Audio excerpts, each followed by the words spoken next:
It's recording, I think. Yeah, there it is. Perfect. Wait.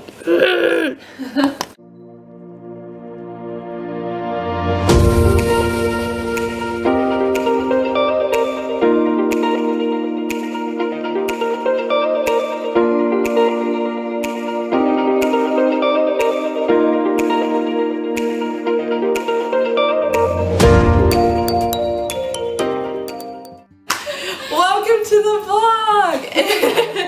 And today we have Kris, and she's just really incredible. I'm really bad at introductions, but I do want to say that honestly, like, she is somebody that I've kind of observed from a distance, and like, not in a creepy way, but why did I say that?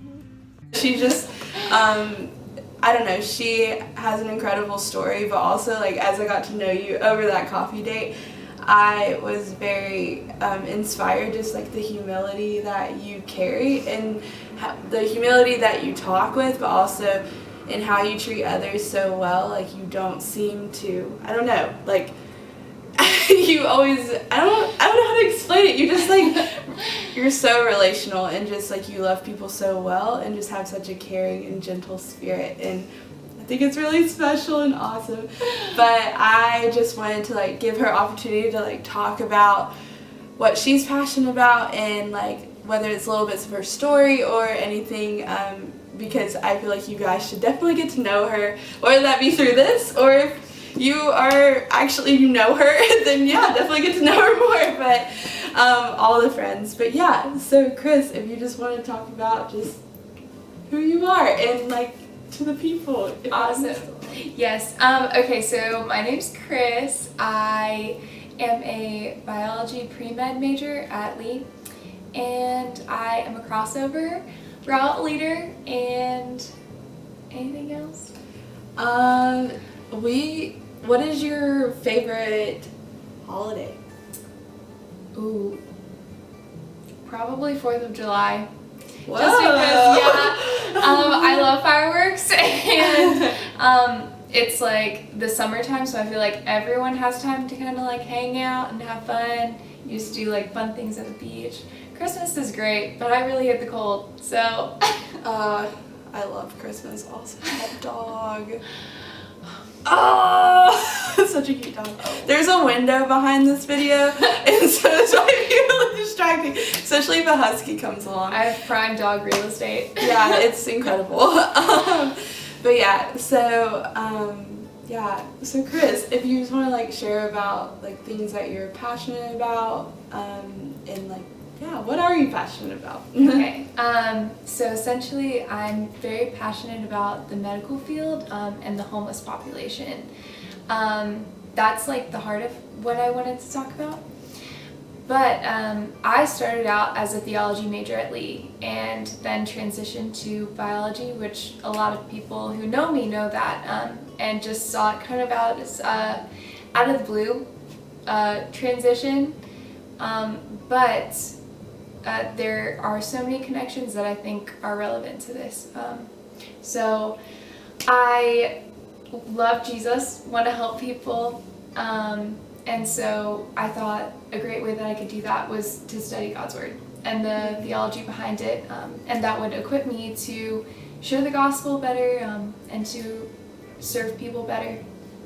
And then I got really, really sick with celiac disease, and that really limited me being able to walk, me being able to just function.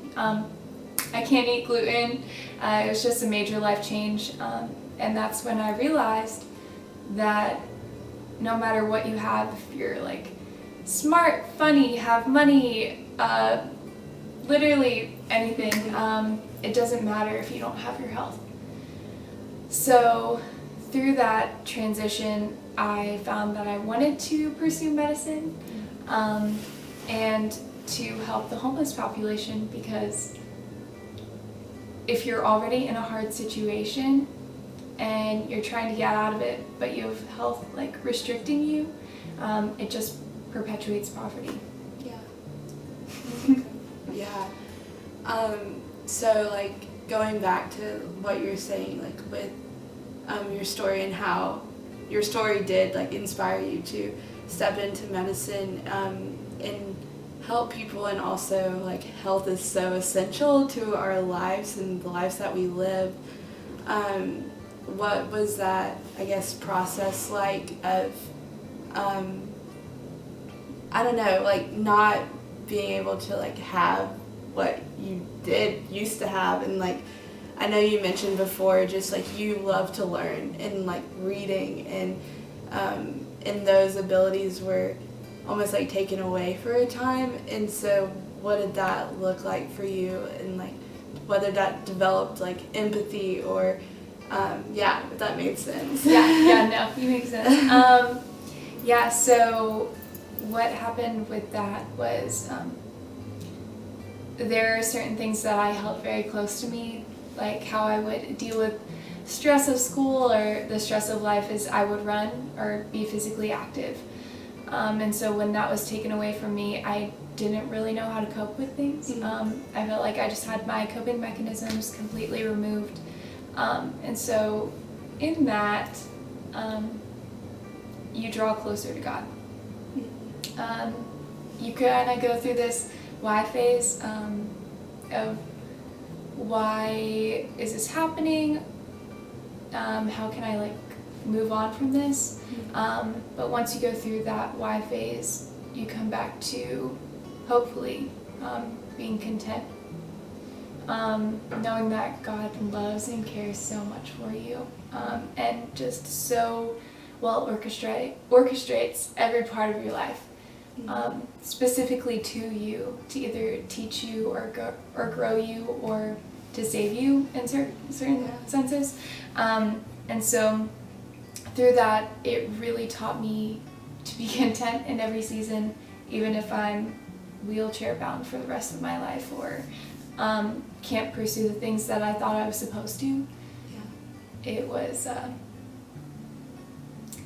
yes, it definitely grew my empathy for for everyone who deals with chronic disease, people who just can't seem to get out of their way because of some physical ailment or illness or literally anything, because a lot of times you can't see it and it just really affects your life completely. So sorry, I had to stop my camera. Now we're back again.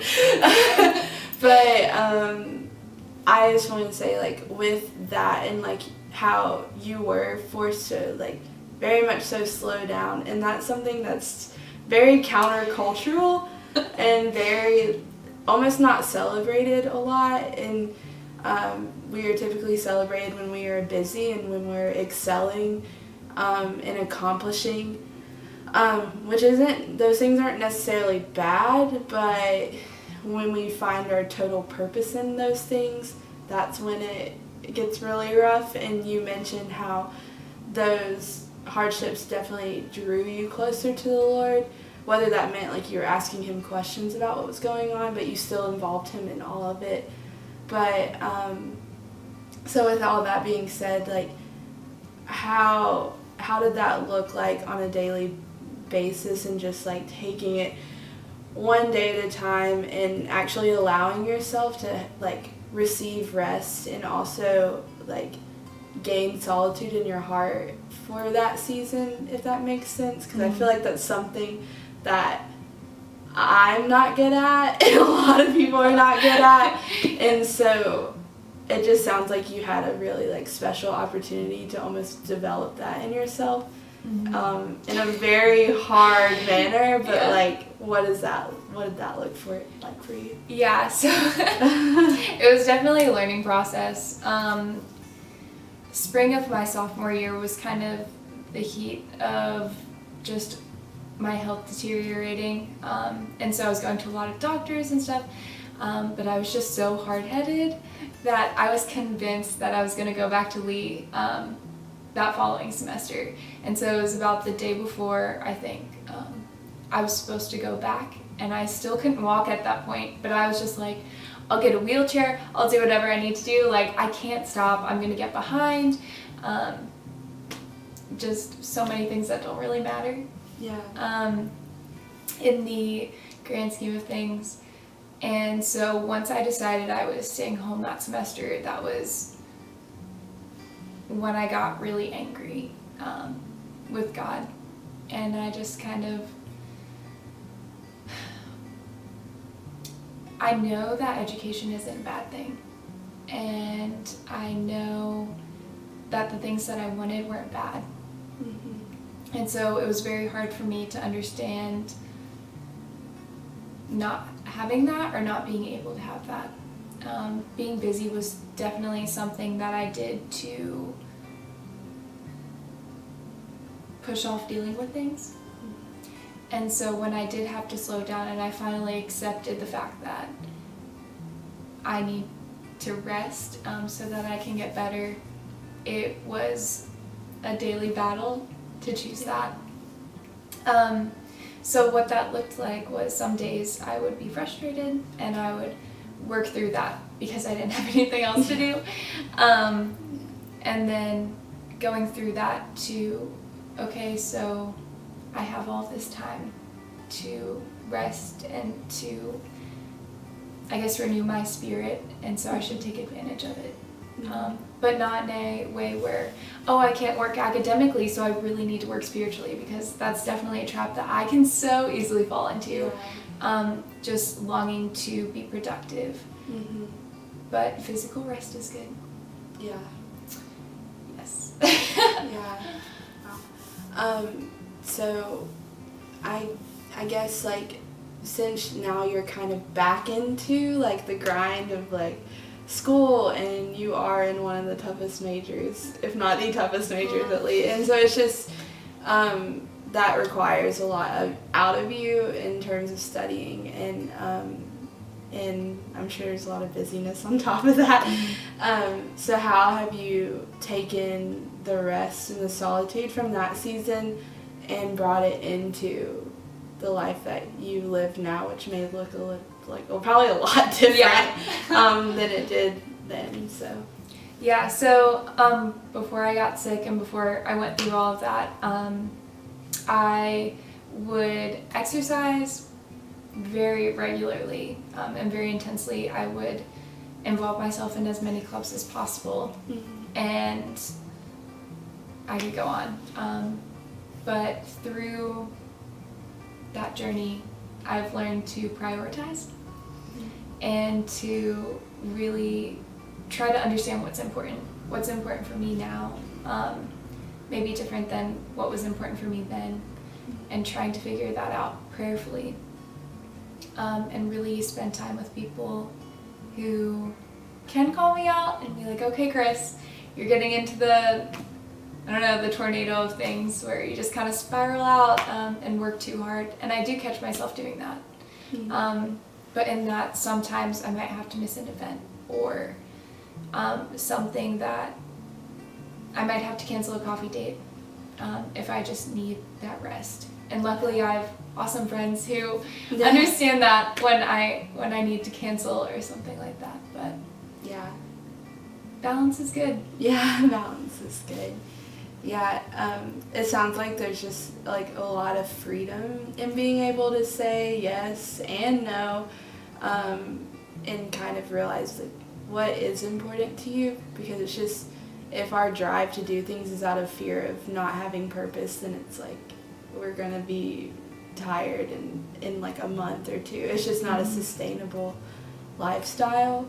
And almost like it sounds like a lot simpler, like, even though it can be difficult, but it's also a more simple lifestyle when you just think about the things that are important to you, and you're just like, okay, like, I can do this, like, and so, yeah, and whether it be in that season or in a season you're in now, is there, like, a specific, like, piece of advice that has stuck with you over time, or one that you've recently heard that you think you would love to, like, share with people?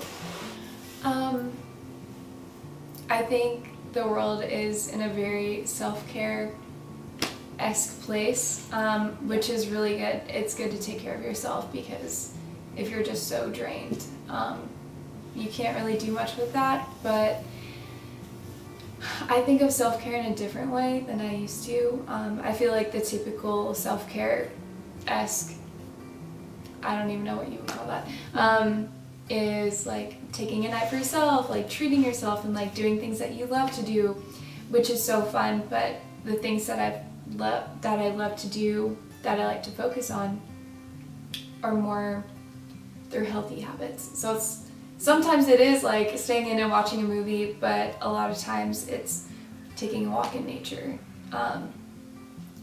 God is just, He sustains me so much. Mm-hmm. So spending time with Him every morning, and starting my day out right, and not having the pressure of myself, or pressure on myself to have that perfect time every morning to like read the perfect Bible verse or passage or whatever. Sometimes I just kind of talk to God and be like, hey, I don't know what to say right now. I feel like I've said everything I could say. You're still awesome. You're still great. And just going through that, and just being very real with my relationship with God has changed so much. And so I guess really leaning on God as your strength and as your hope and as your peace and everything that you need has really been revolutionary for my life. I love that so much. Yeah. Wow. So I just wanted to like say thank you so much for being on this, and then also just like sharing parts of your story, because I know there's so much more to you than what was been shared, but like I think that's what, I don't know, it's just so cool about people, is that like often like the passions do come from something else, like something so much deeper. And and I just love how you do take life one day at a time, and you just seem very you have this like inner peace and solitude, and I love it so much. I like crave that too. But yeah, thank you so much. And there's just so much that people can like learn from you and from this, and like I love it so much. But thank you for having me. That was so sweet. I was literally so honored when you were like, do you want to be on it? I was like, yes. I always feel awkward because I'm like, do you like want to be on the vlog? Like, it's a vlog. But yeah, I hope it's still recording. I'm just so sad. Let's make sure. Oh my gosh, yay! It is still recording. Oh, let me do a better outro than that. This is Kris, and she's so great, obviously, from what she said. And there's so much we can learn. But thanks, you guys. Have a great day or night whenever you're watching this. Again, if this is just my mom watching, hey mom, you're awesome. Hey brownies. But yeah, it's a great time. But yeah, bye you guys. See ya.